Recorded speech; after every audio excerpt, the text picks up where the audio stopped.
It's actually a pleasure to take over the program. I was here 2 years ago as the assistant coach with the girls, and one of the things that I saw was that the kids kind of lack the fundamental skills, and I'm a little intense when I'm out there on the floor. But the AD, Debbie, asked me to come back and apply for the boys coaching position, which I eventually got. And one of the things I'm looking to do is turn this program into a competitive program. I coached college basketball as an assistant for 4 years, and one of the things I noticed when I first moved to Jersey, a lot of people weren't coming up to the Sussex area to recruit talent. But then after moving up here, I saw that Sussex County does have talent, and I think we need to get back to some of the fundamentals and teaching our kids and having them going out and playing against other counties and other players. We're really close to New York, so I'm hoping to get our kids to go into the city and go into Bergen County, Passaic County, and down to other areas to show them that they can compete with these kids and earn some of the scholarships that are coming out. You grew up in Connecticut and played some great basketball players as you were younger.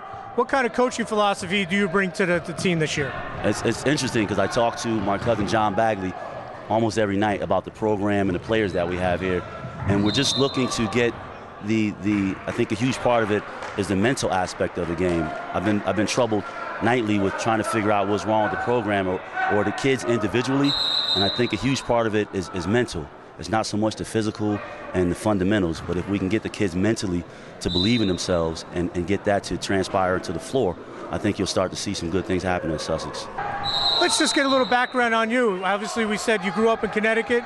Just talk about where you went to high school, who you play with, and your college career as well. I grew up in Bridgeport, Connecticut, and I grew up with some names that you might remember. John Bagley was an older cousin of mine. He played at Boston College, played for about 13 years in the NBA. Charles Smith played with the New York Knicks. Chris Smith, the all-time leading scorer at UConn.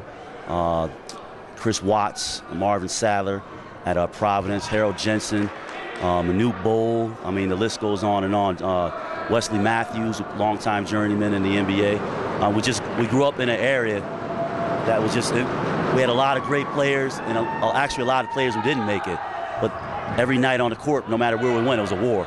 So it was a lot of learning going on growing up. We actually had A court and B court wherever we went, and if you weren't skilled enough to play on the A court, you really worked hard, and it really was a challenge to us to get to play with some of those players that I mentioned.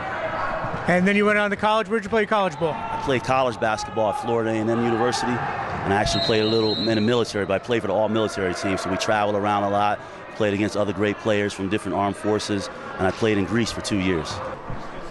Sussex is a unique school in that the first priority for a lot of these kids is not the athletics. It's learning a trade or the charter school. It's a different atmosphere than a regular public school. What kind of challenges does that bring for you?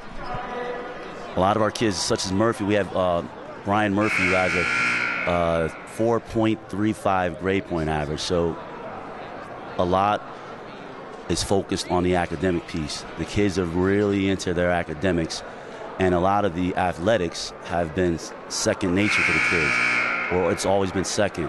We're trying to get a balance and to get the kids to see that they can take the same skills that they've learned in the classroom and apply them to athletics, and hopefully build in their confidence on the athletic fields of competition, just as they've done in the classroom.